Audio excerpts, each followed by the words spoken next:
Lawsome, the podcast for law firms. Powered by ConsultWebs.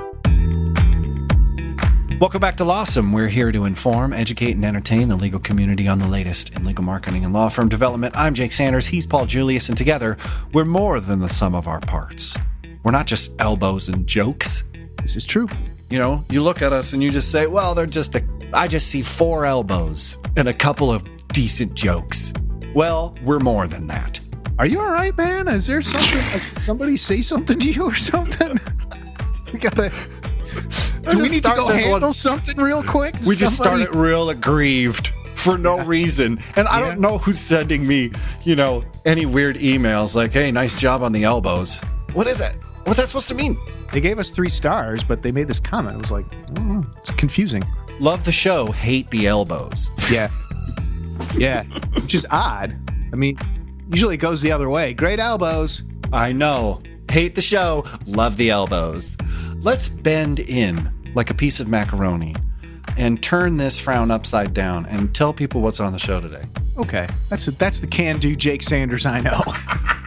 On the show today, we're talking data security, privacy, and innovation in the law firm. First, with an article from the JDL Group. And then we chat with Lee Vickery from Level 2 Legal Solutions. And of course, we test our social engineering abilities on our guest with 5 questions we ask everyone. Pull up a plate. It's the Hot Takes Buffet. The Hot Take Buffet today that Paul and I and you find ourselves seated at is brought to us by the chefs at jdlgroup.com. It's entitled 5 Ways Law Firms Can Protect Their Sensitive Client Data. Fine article. Decent time to talk about it. Mm-hmm. You found this, Paul. Do you want to enumerate it, to talk about it? Why is it here? Provide a hot take. Why don't you introduce this thing? Yeah, man. So I think this is kind of one thing I'd like to frame this with is that this is from October of 2019. And I think part of why I appreciate this article is it illustrates just how quickly some things can change and some things don't change at all, regardless of the nature of the environment you're in. But the 5 ways you can protect your client's sensitive data are employee training, guard resources, optimize data storage, a response plan, and hire an MSSP, which is a managed security services provider, which I'm assuming the JDL Group is. I don't know. I've never used them or had these issues. But my hot take, I think there's a lot of things about security that people come at you with, and we discuss it a little bit later about data protection, things like that. But to me, some of the greatest hacks that have ever happened, some of the people from Usenet back in the day, the news groups and all these things, it was always social engineering. It was always talking someone into getting you past a certain point or going and climbing through the garbage for information on passwords and stuff. And I think to me, that's something that it's real easy to get 4 or 5 steps down the road, and say, okay, well, we have this, cloud security at Iron Mountain and, everything is triple lockdown with access only. But like actual physical guards, barriers, making sure that people don't write stuff down on a Post-it and stick it on their monitor.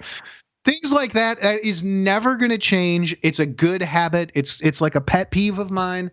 Just good security protocols in place.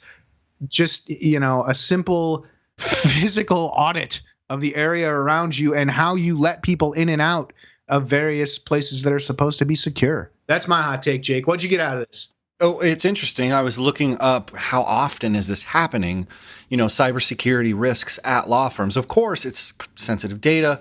What you're saying, we'll do what we have to do to make sure that we pass muster, for keeping, this stuff safe. And every lawyer I know is very sensitive and aware of this topic. So it isn't any malintent. It ends up being people. But I found something on the ABA journal, and it says that 20 states don't require reporting to state officials in the event of a breach, according to law.com. Some states only require reporting for data breaches above a certain threshold. What's interesting there we don't know how widespread it is because it isn't mandated that they tell everybody if there was a minor infraction here or this or that, or it didn't go over a certain amount.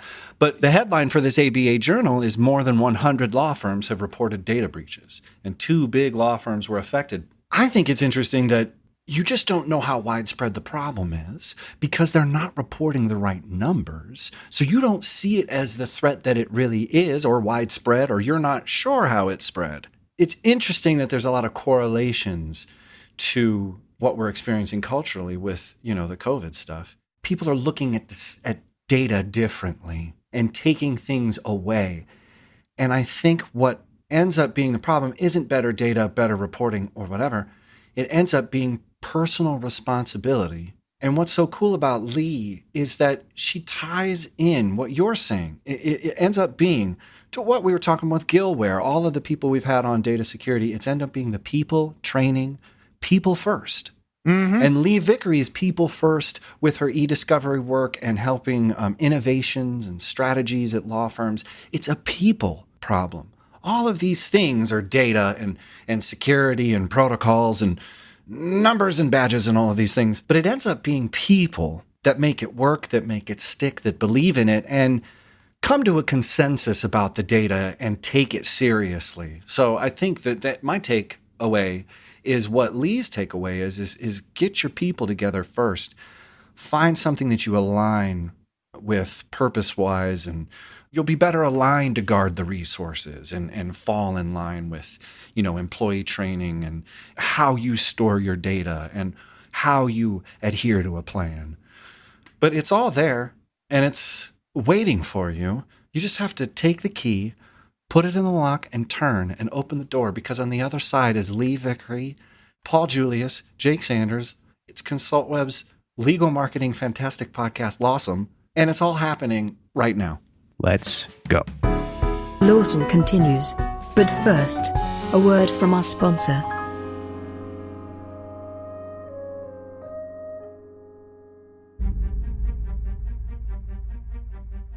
The internet can be a cold and unforgiving place. Every day, thousands of law firm websites go unvisited and unfairly labeled as worthless due to the inattention or misguided attempts at do-it-yourself marketing by their owners. Poor optimization and bad design principles have left these sites unable to realize the full potential of the digital landscape they're forced to exist in, and they're now trapped on page 3 of the search results in an endless cycle of bad management, leading to poor results, leading to disillusionment and loss. There's hope for these neglected websites in the form of a digital marketing company focused exclusively on law firms. Since 1999, ConsultWebs has helped hundreds of lawyers connect to thousands of clients across the country using sound marketing principles based off an exhaustive track record of marketing campaigns that have already proven to be successful. If your website is underperforming, call ConsultWebs at 800-872-6590 and get the clicks it so desperately needs. Please don't let another day full of unvisited pages go by. Take that step and call today for them.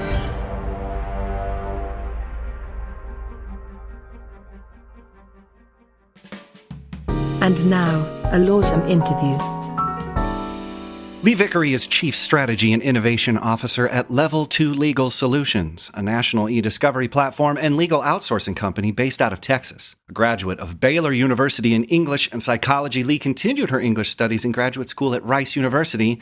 She's also matriculated through Seth Godin's Alt MBA program, earning the class's highest honor for most outstanding body of work, the Francis Perkin Award. And after all that, she's decided to put her meteoric rise to fame on pause and pull her starship over for a brief stop here on planet Lawsome. Lee, welcome aboard. Oh gosh, I want that. I want a copy of that so I can use that all the time. Well, it's all true and it's all you. I mean, we're just reporting the truth here. Well, that's right. So thank you. I'm very happy to be here. Glad you're here too. So tell us about Level 2 Legal Solutions. What do you do? Who do you help? Just give us like the elevator pitch. Sure. Well, the elevator pitch is I try to stay away from a little bit because it's a little boring. Okay. Yep. Right. It's confining. But yeah, I can tell you that. Well, we're an alternative legal service provider providing compliance, litigation, investigation, and eDiscovery services to corporate law firms and corporate law departments and law firms what I like to say, and what I think you guys would appreciate too, is we're humans using technology and we're solving problems for other humans to help them win, to help them win their day.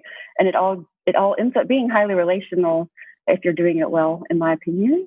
And so that's what we do. We go through mounds of data, find they have chaos, they give us chaos. We turn it into order and help them, what is the outcome you're trying to get to? And let's make a plan for that and do it for the long game. Excellent. So specifically, are we talking like litigation? Are we talking, compliance and privacy issues? Like what's your sort of bread and butter?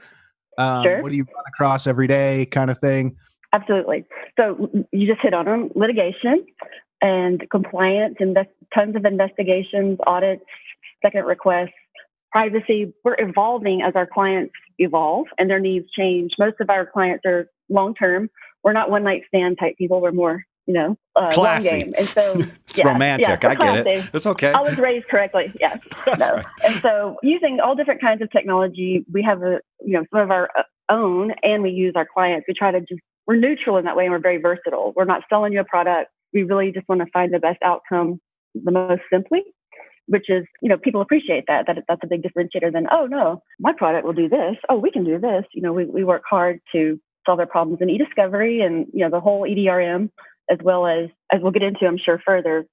Today's landscape requires a more holistic approach. So you need to be paying attention across all of their business to know where they might be at risk, and kind of governing that way. Here's an interesting question. Would you experience some hesitance from a law firm saying, why do you need to know all this stuff? Like, why do you need to know all this stuff? Can't you just stay within the confines? Like, why do you think this is a holistic thing? This is just data. How do you get to unpack the silo inside people's heads? Just the way you said, I need to know a little bit about what you need and what your outcomes are, and then I might need some information. Do you have people who are like holding it close to their chest and saying, nope, don't look? No, not really. But I love that you asked that, because a lot of what our role is educating. That's why I say it's a long-term commitment, because you're right. A commodity vendor is going to go, blinders on, check, gone. Well, that does not work. I mean, look at what's going on in the world this year. You have to know so that, okay, if you've got PII over here, but your litigator is doing this, but there's an investigation in HR, and they don't realize that the technology you're using that has AI has now deposited it somewhere else, and keeping their business goals in mind. What is it that we're trying to get to? So that's why I say it's more highly relational than people give it credit for. They say, okay, technology is the outcome or the product. I mean, I always tell people, if your vendor, your provider is not thinking that way, you're at risk. I mean, because it just takes all of that. So we only work with clients who think that way. I'll tell you, if they're not thinking that way, we'll not interested. Well, and it's interesting because what you're outlining at an old law firm that I used to consult with, litigation used the data repository different than the way the paralegals used it differently than the way, intake used it differently than, yes, sure. Right. So it was like everyone had customizing things inside of a centralized place. How do you sort of, do you have to sort of smash through those walls too? You do. I mean, that's why you start with listening. It sounds like a cliche, but you really do have to figure out, okay, what do you have? Where is it? And I'm impressed that your law firm had it all in one place, because we don't ever see that. No. Some people had an Excel spreadsheet where that's where it actually was.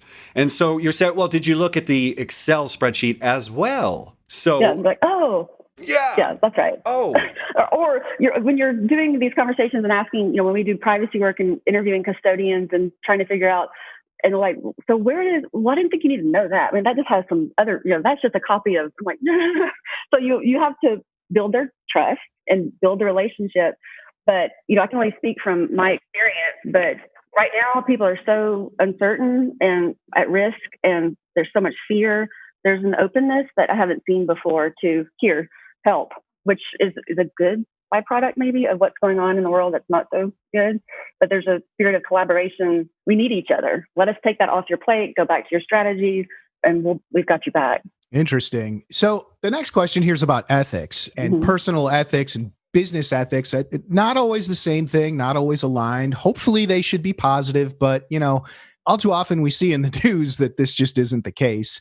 And Sure. so when it comes to like privacy and business growth and just like you were talking about access to information and something we see a lot is data collection, it just Right. seems crazy. I mean, there doesn't seem like a lot of regulation. What is regulated is sometimes kind of gray. And specifically, there's a lot of things that, while technically legal, may not necessarily be ethical. So how do you help your clients make those good ethical choices with regards to privacy and data? This is one of my favorite questions. You're hitting my love language when you talk about ethics and humans right. and those kind of things.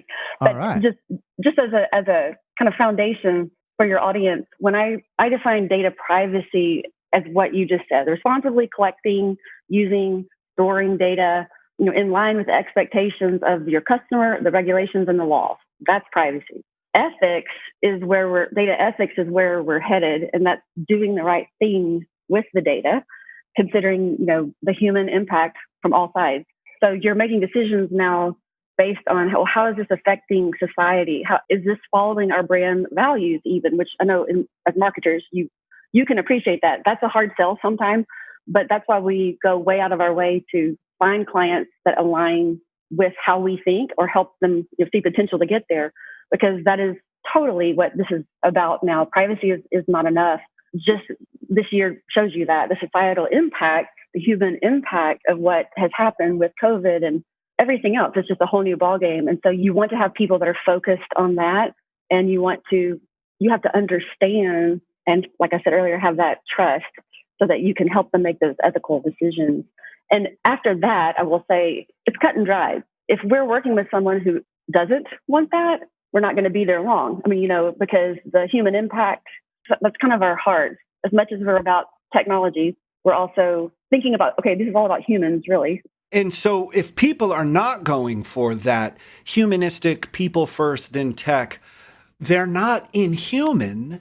They're just cost effective, or they're just cutting corners. I mean, can you sort of speak to these people who they're not Luddites and they're not like psychopaths, but they just may think that they're making a budgeting choice, which will, in the long run, be a bad one. So that's what I'm saying. Yeah, I didn't want to say it. That's what I mean. Well, no, but education is such a big part of today's legal game. I mean, the game we play. Lawyers are good at what they know. I know what I know, and that collaboration. And you have to have freaking metrics. I can't walk in and go, "Well, all feel good about the human outcome." I mean, we can show you in the long term how this benefits your entire supply chain, puts you less at risk. It may cost more up front, but you're going to be ready to handle whatever comes. The way I'm talking to you is my philosophy. We don't necessarily approach clients. We speak in their language. If it's the CFO, if it's the GC's got risk on his mind, but at the end of the day, we're building that same trust so we can get there, because at the end of the day, we're solving a problem for a human. And more and more, look at the class actions coming out of CCPA right now. I mean, they need the help. So they're thinking, okay, how do I not just protect myself, but the human impact of all this? So it is a Wild West. Well, I mean, it feels like the Wild West, but CCPA, the California Consumer Protection Act, went into effect in January. And speaking towards COVID, you mentioned that people were more willing to get help. It seems like they may need it, depending on what area of practice you're specializing in. A lot of torts, mass class actions, a lot of stuff is going to come out of COVID, along with what already is. Well, I mean, it already is. And it's an interesting time for lawyers, but they're getting bogged down maybe by all of the tech that they have to combat with. Is there something that COVID has created cover for services to kind of sneak in, like sneaky little things like Zoom, the privacy regulations? Everyone was using it. We had to use it. Turns out you can't use it. Some law firms are on it. Some aren't, I know. It's like everything else. There's no standardization. Well, and what makes me mad about Zoom is when they messed up, the speed with which they fixed it actually worked against them, because the ruling body said, well, then you could have easily done that before. So they got a worse penalty. It's like, what? So right now, it's just uncertainty everywhere, and I will say for services like us, we were ready for this not that we had some prophecy of COVID coming, but our business model is a hybrid approach. We have remote. We were already at that highest data security level. We already had the plans in place. It was built for growth. That's what working in strategy. That's what we were doing, but it pivoted in 48 hours to handle COVID. And so we've seen truly opportunities at a global level now. We're actually that we would never have been able to do. So people are turning to us very quickly with questions, security questions, and so they're handing over a lot of this other stuff other tasks that they weren't interested in before. But that we've seen a major entry point through COVID that's been an advantage to us. I'm not saying it was easy or that it's rosy every day, but the services that are thinking that way, they do have an entry point now that law firms need us. Oh, this is a true story. One of the big AmLaw 10, actually, their associates had no work and they were freaking out, but that we were actually able to keep them working because we were still working on some of their matters that all of their other providers couldn't do it.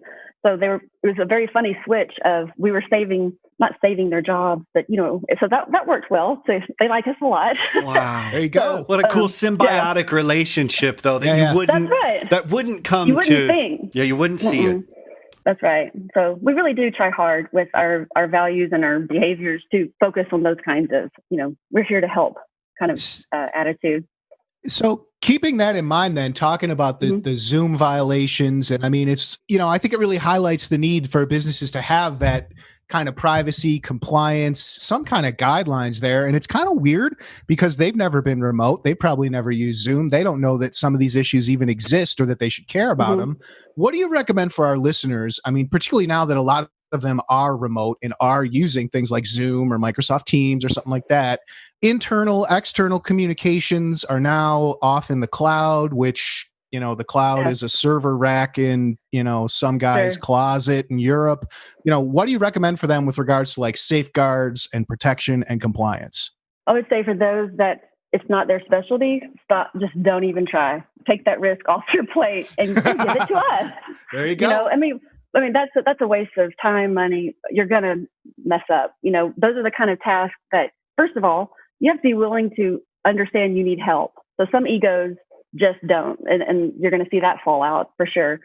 Some law firms haven't really come to terms with the fact that they're not going back to the way it was. This is all fine for now and then we'll return. So you have to educate that as well. For those law firms or any organization, I know we focus on law firms here, but that are willing to see the opportunity, for crying out loud, not like, a problem, but see the opportunity, then the smartest thing is find the best people and surround yourself with them and let them run and understand it's going to cost them money right now. I mean, that was something I wanted to talk about later too. There is no short game anymore in the law firm world.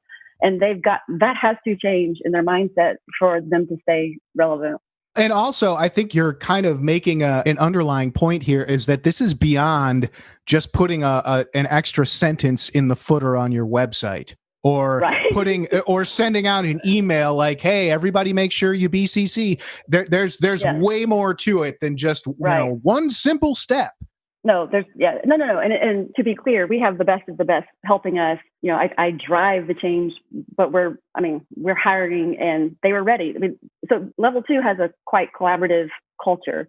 So it's easy to say, Lee, we're about to screw up. If we don't get this security at this level, I'm like, okay, let's do it. So it's not like I have to, and so there's no ego at level 2 legal, none. Everybody's we kind of have a helper, attitude, but that is how we get things done very quickly because nobody's owning anything. It's just what is the best way. But for those law firms that are still using email, I learned a new word, which you guys probably know several years ago. I'm new to the law industry. So smishing is the new phishing, like PH. So phishing is email. But with COVID this year and with everybody using Teams and Slack and not using traditional forms, you have to now watch out for smishing. So if you want to use that in one of your podcasts, there's my vocabulary word of the day.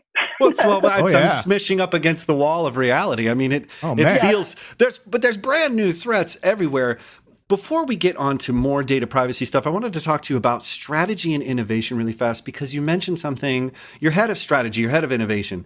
Sure, we have to get our security stuff together. Yes, we have to, in line with procurement, get good, third-party software that helps us do our jobs efficaciously, whatever, blah, blah, blah, get back to your family, whatever. What I'm thinking of, strategy and innovation. Speak to this concept really fast, separate from level to legal and all this stuff. Just Lee, giving advice to someone on innovation and strategy. It's like, because, as a creative person, I get offended sometimes where they're like, well, we'll just, do a brainstorming session and we'll just, grab a garbage bag full of ideas and then throw them up into the sky and shoot them all down. Speak to strategy and innovation and what it takes now to sort of get ideas and then move forward with them. Oh, how long do we have? You only got 10 minutes, Lee. Okay. No, I'll go fast. So truly, I think my background is very diverse. And as well as anyone, the more diverse your background, and by diverse, I mean in business, entrepreneurship, English, writing, journalism, psychology, all of those things, and just a very strong natural curiosity. But to be able to see across, start seeing patterns, you start seeing trends. It does not matter that's why I can move from, the food world and see what's missing there to, any other business, nonprofit, but to apply to legal. I'm learning, but you start seeing what's missing.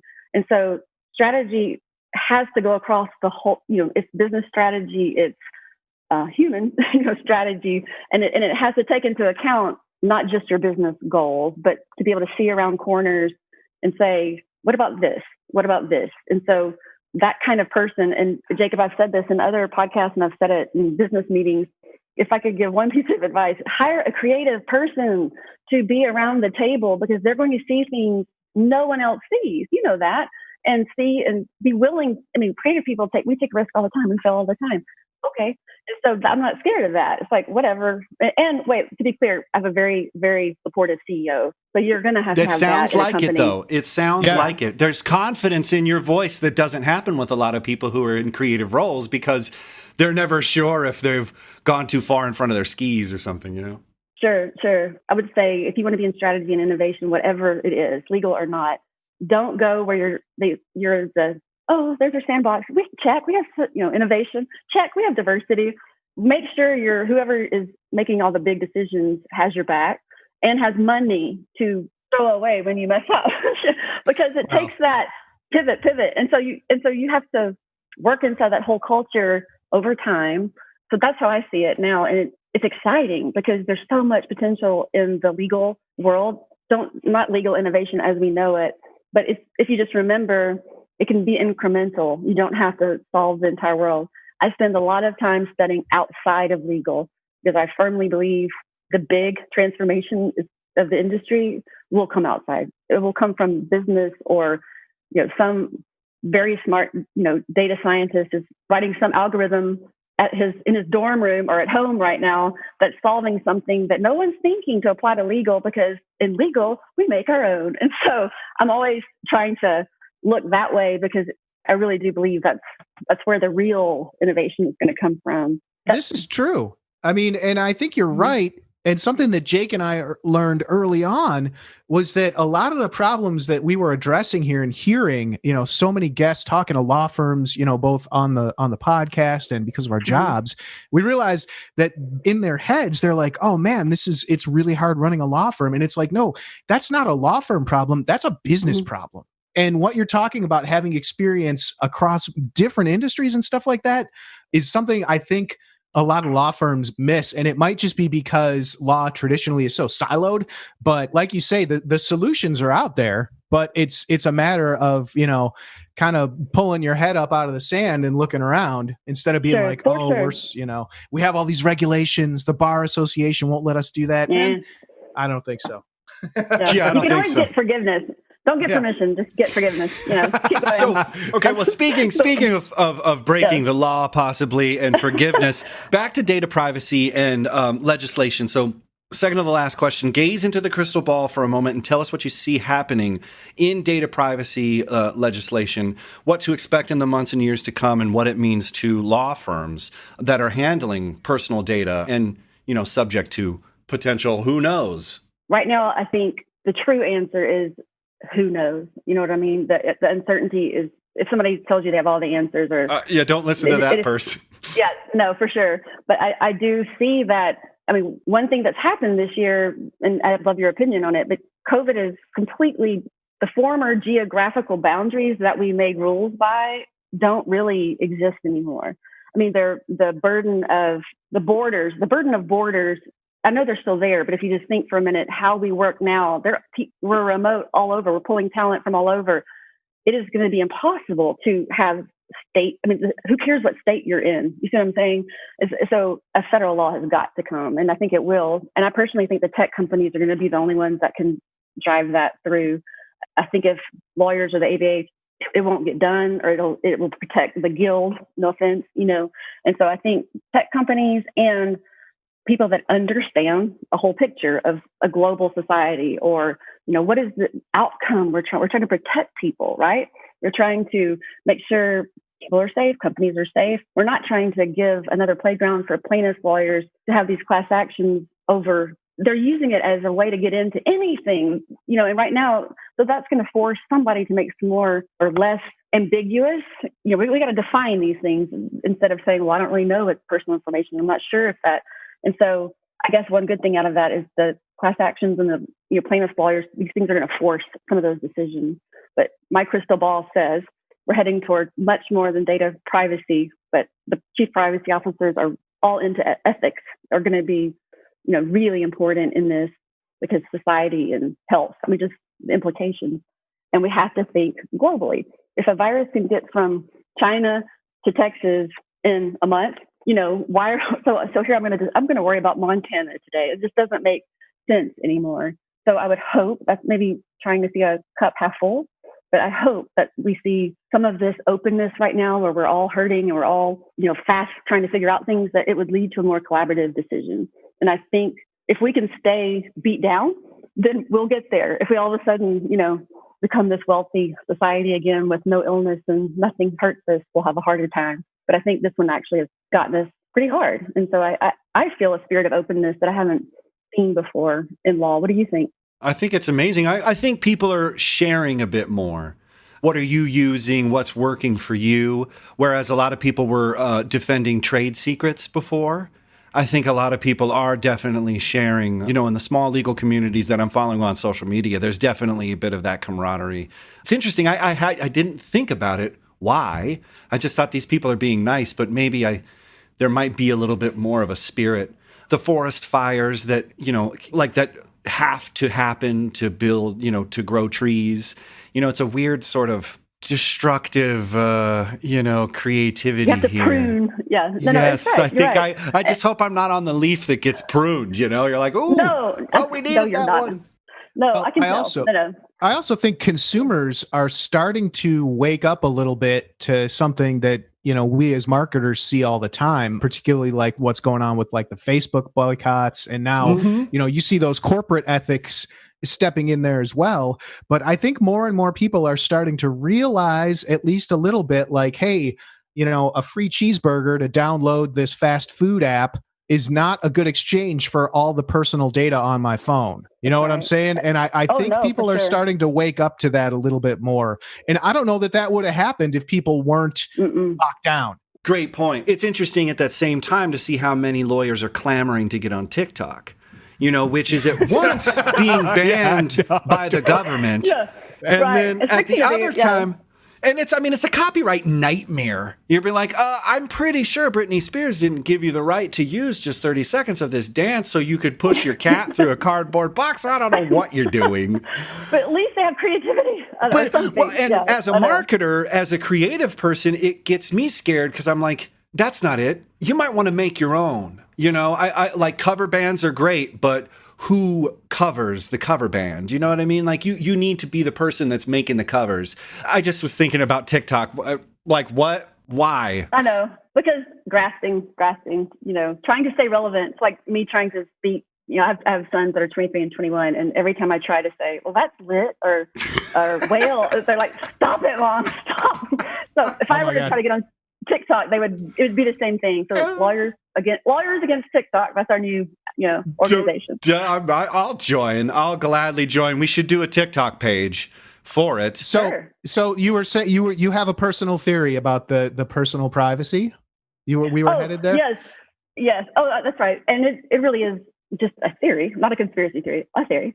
But because we've been home by ourselves more, I mean, obviously you've had more time to think. You're thinking about mortality, you're thinking about your family. But that isolation to me, has served as kind of a lab for not following a group mentality. I mean, the group, you have to stop.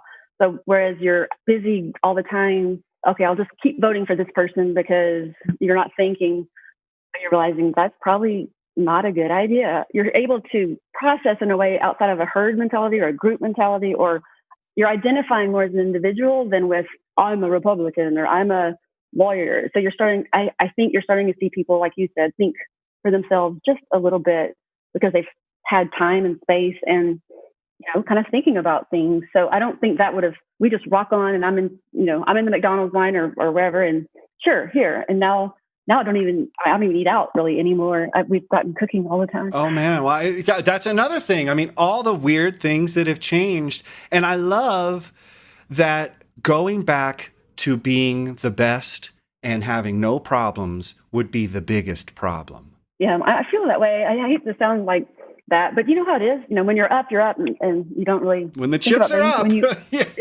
When you fail or when something's at risk, it's like, wait a second. Sure, I'll listen to you now. Help, So I do feel like if, as much as I want everyone to have this fear and uncertainty gone, I think it's actually might need to stay here at least through November. Am I allowed to say that? No, it's perfectly fine. I think it's wonderful. To get us where we need to think. That makes no sense for the first time. Instead of I'm just going to vote the way or pick a topic. But to the topic of the show, I'm just going to continue running business this way. Needles isn't broke. We ain't going to fix it. It's fine. The paralegal, she's kind of weird, but she's fine. I don't like my partner, but he's a rainmaker. So what are we going to do? Just kicking the can down the road. But to avoid that and to encapsulate this, what's one piece of advice you could give our listeners that they could start doing right now in regards to the services and, subjects that we've just covered? They're sitting there, they want to level up their law firm. What's like one piece of advice that you'd hand over to this JD? One piece of advice I would say is this model, the business model of a law firm, the model has to change before anything else is going to work. The short-term gain, the shareholder, economy, shareholder supremacy, and the distributions are at the end of the year mindset, you will never compete in this kind of world where you don't have money to withstand a COVID or the big four is about to be here and they are playing the business of law well. So number one, start your own firm or, work hard to get that model changed where it's more of a mutual, the whole chain rises in a more equitable, model. So treating it like a business. Our CEO is an attorney and he does that. So we always have enough resources on hand, for innovation, because that's what we thought we were growing for and what we were doing. But he understands I've got to have several years. I've got to have this in order so that when things like this happen, but it also allows us to play with the big boys, so to speak. I mean, the jobs, the projects we're getting now are AmLaw 10. And that's not unusual for us, but it would be a limited. These are bigger than we've ever seen. And so we have to have the resources to be able to kind of up our game at the same time. So I would love to see, it's called, the philosophy I like to call is economics of mutuality is the name of it, but I won't get into that. But it's just the idea of playing the long game so that everyone wins in your organization. And it's at Oxford Business School, and the data is now proving you actually make more profits. It's just not this year. It's a long-term game. So I would do anything to be able to take a law firm and run this model with them and, show them this is actually, and younger people are going to go for that. They don't want to work 200 hours. And, oh, by the way, you just fired them in COVID, remember? So they're not really that loyal. Yeah.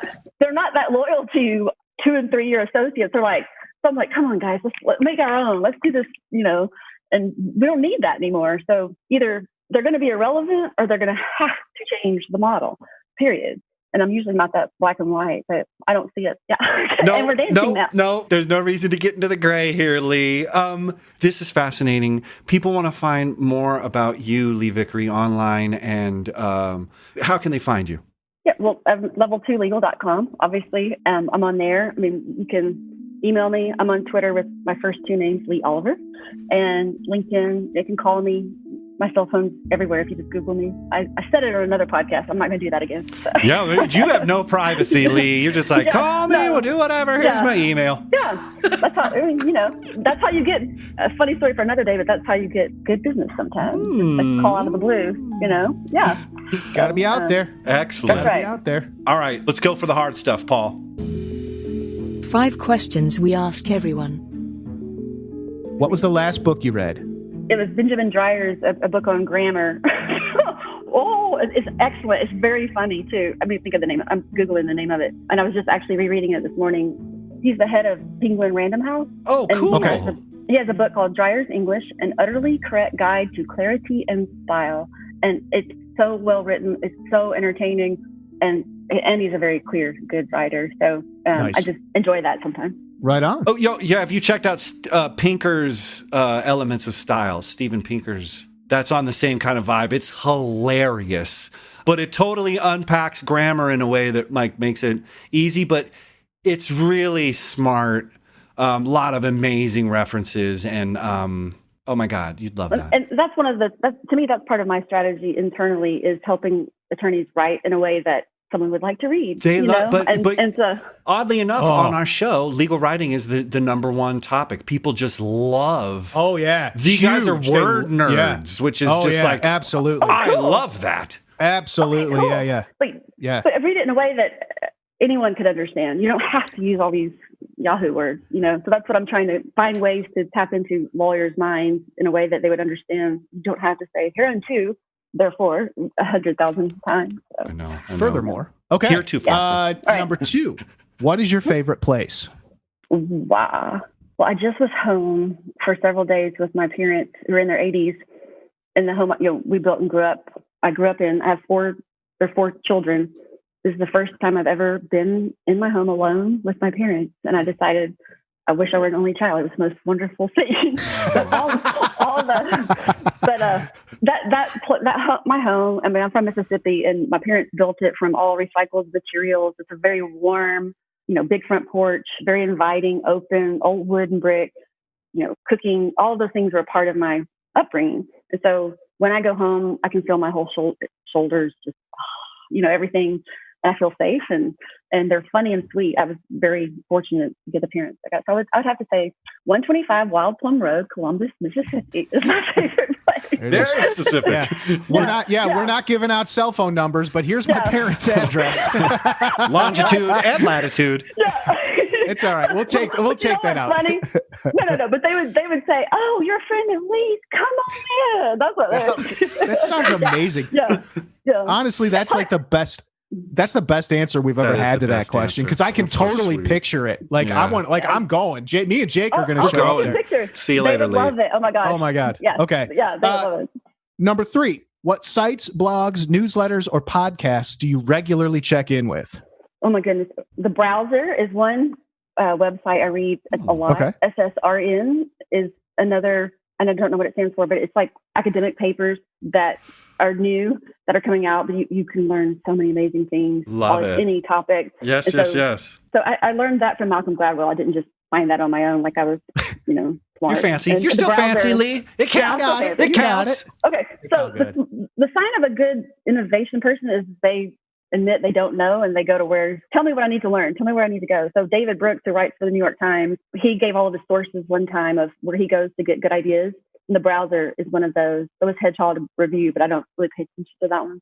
I get a journal called Logic that I love, and it's beautiful. Podcasts, I'm a big Seth Godin fan. I mean, I learned a ton from his podcasts. Really aren't my favorite, but that Alt MBA really taught me a lot. Okay, I'm looking. Well, what am I thinking? Lawsome. I go there. Yeah. Thank Come you. on. Still. Right Have some after fun Seth in Godin. law.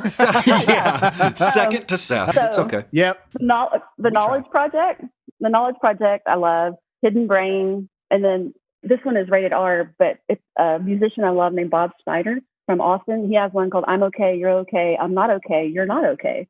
And it's wild. And so if you have trouble with expletives and other topics, don't, but it's hilarious. And I love his music, so I listen to that. David Chang's show because I'm into food, and I love Russell Brand. And then Scott Galloway, Professor G show. Love that I like guy. a lot. I'll just stop right there. So. You're It's so just cool. diversity. You're already, Yeah.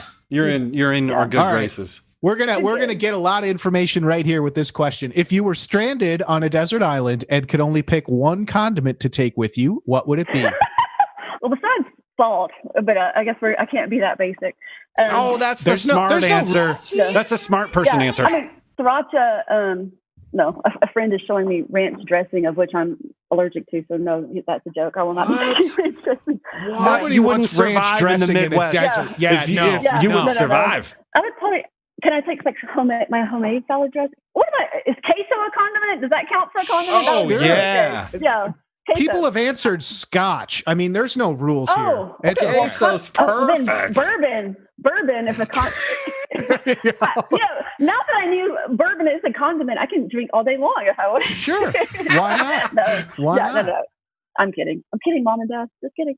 So, It's all good. I would probably say realistically, I like sriracha a whole lot, but I make my own stuff. I make my own salad dressings, and I make so a lemon shallot vinaigrette. Mm. Because that could go on fish. That could go on I can't believe plantains. you actually bottle your own salad dressing. I mean, at home. That's I mean, the I reason don't why call- that intro hit you. You were just like, this is Yes. me. I do this. Yeah. Well, food's a huge part of my life. And so one more little story. One of my children came home from elementary school and said, could you please pack my salad dressing? Because I had to eat this thing out of a packet. And I was like, oh, his name is Smith. I was like, oh, Smith, you are ruined in second grade. But Oh, Yeah. man. yeah, I know. So cooking it's our love language, mothers and sons. It's a good thing to have in common. So. You're the Oh, yeah. coolest, Lee. Yeah. Nice. You're so All right. awesome. Hold on. Last one. gosh. Last one. I'm so awesome. Okay. Okay. Number 5. After a long day or a long week at work, how do you relax and unwind?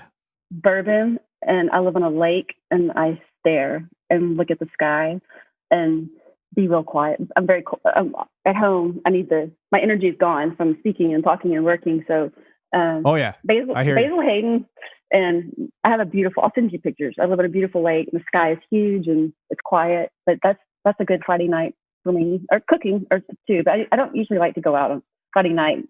I'm tired, but yeah, just quiet, and I really just stay out there till it's time to go to bed. To be honest, I'm kind of boring, but it's just processing and quiet. And if my son is home, he's still in college, he's home now, then we'll hang out or I'll cook. But yeah, home. I don't think that's boring at all. And I mean, especially now, like I honestly, my family, I mean, we're all, I got 2 teenagers, and so it's kind of like having, some unruly roommates. But there's definitely, you can tell there's a time of the day where everybody just kind of breaks off and just takes like about 40 minutes to just, even if it's everybody sitting in different corners of the room, it's just kind of, Sure. okay, Understood. I need to just do my thing for a minute here. And then we'll go back and, go back to Bye. making fun of each other. For show notes, links, and info, follow us on Twitter or Facebook, or go to www.consultwebs.com/lawsomepodcast. Be sure to leave us a review and ratings on iTunes or wherever you find the you listen to. Until next week, stay lawsome.